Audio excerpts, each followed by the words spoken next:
네, 주님의 사랑 안에서 평안하시기 바라겠습니다. 오늘 말씀은 디모데전서 4장 14절에서 16절 말씀입니다. 내 속에 있는 은사 곧 장로의 회에서 안수받을 때에 예언을 통하여 받은 것을 가볍게 여기지 말며 이 모든 일에 전심전력하여 너의 성숙함을 모든 사람에게 나타나게 하라. 내가 내 자신과 가르침을 살펴 이 일을 계속하라. 이것을 행함으로 내 자신과 내게 듣는 자를 구원하리라. 아멘. 어제 말씀은 목회자가 어떻게 하면 자신을 거룩하게 지킬 수 있는가에 대한 말씀이었습니다. 그러니까 어제 말씀은 목회자의 내면 세계에 대한 말씀이라고 할 수 있습니다. 내면 세계를 어떻게 잘 관리할 것인가 이런 주제였다라고 한다면 오늘 말씀의 주제는 목회자가 목회 사역을 어떻게 감당해야 하는가 이런 주제가 되겠습니다. 이것은 목회의 성공을 위한 지침이라고도 할 수 있다라는 것이죠. 제가 목회의 성공이라는 표현을 사용했는데 그 의미는 단순히 교인 숫자가 많아지는 것을 의미하는 것이 아니라는 것을 유념하셨으면 좋겠습니다.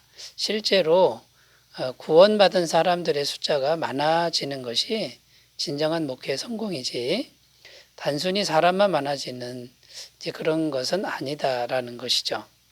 그러니까 진정한 목회 성공은 진심으로 예수님을 마음에 영접하고 죄사함을 믿으며 성령님과 실제로 교제할 줄 아는 그런 살아있는 신앙을 가진 사람들을 계속해서 만들어내는 그런 것이 바로 진정한 목회 성공이라고 할 수 있는 것이죠. 자, 오늘 본문 말씀에 이제 이런 내용들이 나오는데 하나씩 살펴보면서 은혜를 나누도록 하겠습니다. 자, 첫 번째는요, 목회자가 이제 목회 성공을 위해서는 사역자에게 주신 고유의 은사를 잘 활용할 줄 알아야 된다라는 것입니다. 14절입니다. 내 속에 있는 은사, 곧 장로의 회에서 안수받을 때에 예언을 통하여 받은 것을 가볍게 여기지 말며. 자, 이렇게 기록하는데 여기 보면 이제 은사라는 단어가 나옵니다. 그러니까 디모데에게 은사가 있다. 이제 이런 표현이죠. 그런데 그 은사는 뭐라 그러냐면 장로의 회에서 예언을 통하여 받은 것이다. 이렇게 표현하고 있습니다. 자, 이게 좀 해석이 필요한데요. 예언을 통하여 뭔가 하늘에서 뭔가 성령의 은사가 뚝 떨어졌다. 이제 이런 의미가 아닙니다. 디모데가 이미 갖고 있는 은사입니다. 그 은사는 성령의 은사고 하나님이 주신 이제 능력이나 재능 같은 겁니다. 근데 이미 디모데가 갖고 있는데 장로의 회라는 그런 회에서 예언 은사 받은 사람이 예언을 했는데 이제 그게 뭐냐면 당신은 목회자의 은사가 있습니다. 사역자의 은사가 있습니다. 이렇게 예언을 해준 것이다라는 겁니다. 그러니까 하나님이 디모데를 목회자로 부르신 것이 맞다라고 이렇게 확증해주는 그런 의미가 되는 겁니다.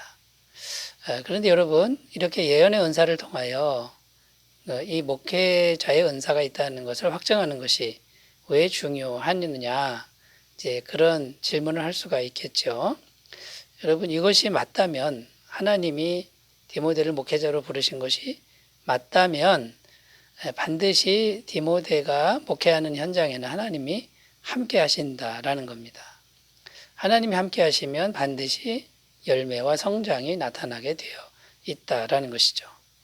자, 바울을 우리가 생각해 볼 수 있는데 바울은 수많은 고난을 겪었습니다. 생명의 위협도 여러 번 받았지요. 그런데 바울은 가는 곳마다 열매가 나타나고 교회가 생겨났습니다. 왜 그러냐면 하나님이 함께 하셔서 이제 그런 일이 일어났다라는 것이죠. 갈라디아서 2장 8절 말씀입니다. 베드로에게 역사하사 그를 할례자의 사도로 삼으시니가 또한 내게 역사하사 나를 이방인의 사도로 삼으셨느니라. 그러니까 베드로는 유대인 지역에서 열매를 얻었다 그러면 바울은 이방인의 사도로 부르셨기 때문에 이방인 지역에서 열매가 풍성하게 나타난 것이죠. 그것이 하나님이 함께 하신 결과라는 겁니다. 고린도전서 15장 10절입니다. 그러나 내가 나된 것은 하나님의 은혜로 된 것이니 내게 주신 그의 은혜가 헛되지 아니하여 내가 모든 사도보다 더 많이 수고하였으나 내가 한 것이 아니 오직 나와 함께 하신 하나님의 은혜로라. 그러니까 여러분 결론이 무엇입니까? 너에게, 너라는 것은 디모데를 의미하죠. 너에게 이미 하나님이 주신 고유의 은사가 있다. 그러니까 디모데야, 두려워하지 말고 자신 있게 사용해라. 지금 바울이 이렇게 말을 하는 것이죠. 조심 없이 말며 이렇게 표현하고 있는데 다른 뜻으로는 소멸하지 말아라. 이제 이런 의미가 되는 겁니다. 그러니까 두려워서 가만히 있으면 소멸된다. 두려워하지 말고 담대하게 목회의 은사를 사용하라. 이제 이런 내용이 되는 것이죠. 자, 여러분, 디모데에게만 은사를 주신 게 아니고요. 모든 사역자에게는 각자 고유의 은사를 주셨습니다. 그러면 우리가 어떻게 해야 되죠? 자기에게 있는 그 은사 그대로 사용하면 되고요. 자기에게 없는 은사 남이 가졌다 해서 비교하거나 부러워할 필요가 없다라는 것입니다. 자, 목회자에게만 이런 은사를 주셨느냐? 그렇지 않습니다. 평신도 분들에게도 하나님은 고유의 은사를 그 사람의 성격과 기질에 맞게 주셨습니다. 그것을 담대하게 하나님 안에서 잘 사용하신다 그러면 풍성한 열매를 거두게 될 줄로 믿습니다. 자, 첫 번째 주제를 살펴봤습니다. 고유의 은사를 잘 활용하라. 이제 이런 내용이 되겠고요. 두 번째로 가보겠습니다. 두 번째는 목회자가 목회 성공을 하려면 지속적으로 배울 줄 알아야 한다라고 말씀합니다. 15절입니다. 이 모든 일에 전심전력하여 너의 성숙함을 모든 사람에게 나타나게 하라. 자, 여기 보면 목회자도 성숙해져야 한다 이런 내용이 있고요. 전심전력해라, 노력해라 이제 이런 내용이 되는 것이죠.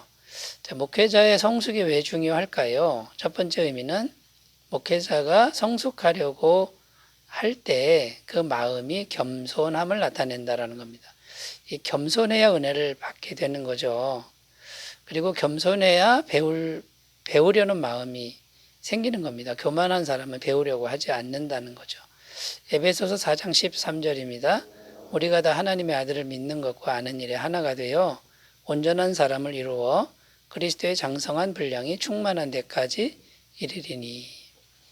여러분, 우리가 많이 배웠다 해도요, 예수 그리스도까지는 잘하지 않았지 않습니까? 근데 아직도 우리는 배울 것이 많다라는 것, 이것을 우리가 꼭 기억했으면 좋겠고, 이렇게 목회자도 배우려는 그런 모습을 보여줄 때, 그때 진정한 겸손이 되는 것이고요. 겸손한 자에게 하나님 은혜를 주신다. 교만한 자는 물리치신다. 이렇게 말씀하고 있는 것을 우리가 기억하셨으면 좋겠습니다. 그 다음에요, 목회자가 성숙하는 게 왜 중요하냐면요, 목회자가 성숙한 만큼 교회도 성숙해지고 교회도 성장한다라는 겁니다. 사도행전 2장 42절입니다. 그들이 사도의 가르침을 받아 서로 교제하고 떡을 떼며 오로지 기도하기를 힘쓰니라. 여기 보면 초대교회 사도들이 가르치는 사역을 했습니다. 말씀 사역을 했는데 초대교회는 사도들의 가르침, 그만큼 성장하는 겁니다.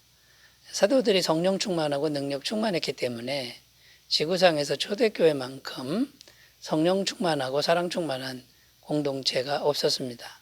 그러니까 여러분, 지도자가 얼만큼 성숙하냐가 그 교회의 성숙도를 나타낸다라는 것을 우리가 꼭 기억하셨으면 좋겠습니다. 자, 세 번째는요, 이 목회자를 통해서 하나님의 임재가 나타나기 때문에 목회자의 성숙이 중요하다라는 것입니다. 성경에는 대표자의 원리가 나옵니다. 여러분, 아담이 대표자이기 때문에 모든 인류가 죄인이 되는 거죠. 예수님을 대표자로 믿는 사람은 죄사함을 받고 영생을 얻고 하나님의 자녀가 됩니다. 이 대표자의 원리가 성경적입니다. 모세가 이스라엘 백성의 대표자로 있을 때 이스라엘 백성은 광야에서도 굶어 죽지 않습니다. 필요가 다 공급이 되었다라는 것이죠. 한 교회의 대표자는 목회자라고 할 수 있습니다. 영적 대표자죠. 목회자가 얼만큼 성숙하느냐에 따라서 그 교회의 성숙도가 결정된다라는 것, 우리가 이것을 꼭 기억하시고, 목회자든 사역자든 성도이든 겸손하게 배우며 성장해가는 교회한 삶이 되시기 바라겠습니다. 자, 세 번째입니다. 세 번째, 목회 성공을 위해서는요, 말씀 사역과 기도 사역을 성실히 해야 한다라고 말씀하고 있습니다. 16절입니다. 내가 내 자신과 가르침을 살펴 이 일을 계속하라. 이것을 행함으로 내 자신과 내게 듣는 자를 구원하리라. 여기 보면 끝부분에 내 자신과 내게 듣는 자를 구원하리라 이렇게 기록하는데요. 너도 구원받고 너에게서 말씀을 듣는 사람들도 구원받는다. 이제 이런 의미가 되는데 이게 이제 어떤 뜻이 있는 것일까요? 말씀 전하는 사람은 당연히 이미 구원받은 거 아닙니까? 이런 질문을 할 수 있습니다. 그런데 반드시 그렇지 않다라는 거죠. 구원의 말씀을 전한다고 해도 먼저 자신이 구원받지 않거나 또는 죄로 물들어 있을 때는 다른 사람은 구원시켜도 자기가 구원을 못 받을 수도 있고요.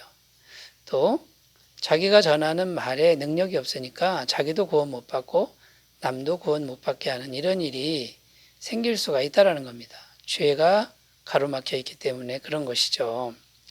그러니까 이 무슨 말씀이냐면 먼저 자기 자신을 분명히 살펴야 한다. 이런 의미가 있습니다. 그래야 너도 구원받고 두 번째는 너에게서 말씀을 듣는 사람도 너를 통해 성령의 능력이 나타나서 구원받게 된다. 이런 의미가 되는 거죠. 자, 이걸 다른 말로 하면요. 말씀 사역, 그러니까 말씀을 전하는 사역. 이게 중요합니다. 그러나 그것만 해서는 안 되고 기도 사역을 해야 된다. 기도하면 성령님이 내 안에 충만하게 임하지 않느냐라는 겁니다. 그러니까 말씀을 전하는 사역도 중요하지만 기도 사역을 통해서 성령님이 목회자의 마음속에 충만하게 임하는 그래서 거룩한 마음이 되는 이것도 못지않게 중요하다라는 그런 말씀이 되겠습니다. 고린도전서 9장 27절입니다. 내가 내 몸을 저 복종하게 함은 내가 남에게 전파한 후에 자신이 도리어 버림을 당할까 두려워함이로다. 사도 바울의 고백이죠. 복음을 열심히 전하지만 다른 사람 구원받게 하고 나는 버림받을까 봐 내 자신을 친다. 스스로 친다. 이렇게 고백하고 있고요. 고린도서 4장 2절입니다. 이에 숨은 부끄러움의 일을 버리고 속임으로 행하지 아니하며 하나님의 말씀을 혼잡하게 하지 아니하고 오직 진리를 나타내므로 하나님 앞에서 각 사람의 양심에 대하여 스스로 추천하노라. 자, 복음을 전하는데 아주 정직하게 전한다 이런 뜻이고요. 숨은 부끄러움의 일을 버렸다 이렇게 말합니다. 그러니까 보이지 않는 하나님이 다 보고 계신다라는 것을 기억하고 숨은 부끄러움의 일을 하지 않는 그런 정직한 삶을 살고 있다. 이게 사도 바울의 고백인 거죠. 자, 여러분, 목회자가 목회 성공을 어떻게 할 것인가 세 가지 살펴봤습니다. 고유의 은사를 활용하라. 지속적으로 배우라. 그리고 말씀을 전하지만 성령 충만을 구하라. 정직하라. 이런 내용이었습니다. 자, 우리 모두 이 길로 가길 바라겠습니다. 기도합니다. 하나님 아버지, 우리가 신앙에 있어서 항상 성숙한 사람들, 성공하는 사람들 되게 하옵소서. 예수님 이름으로 기도드립니다. 아멘. 주님의 임재 충만하시기 바라겠습니다. 감사합니다.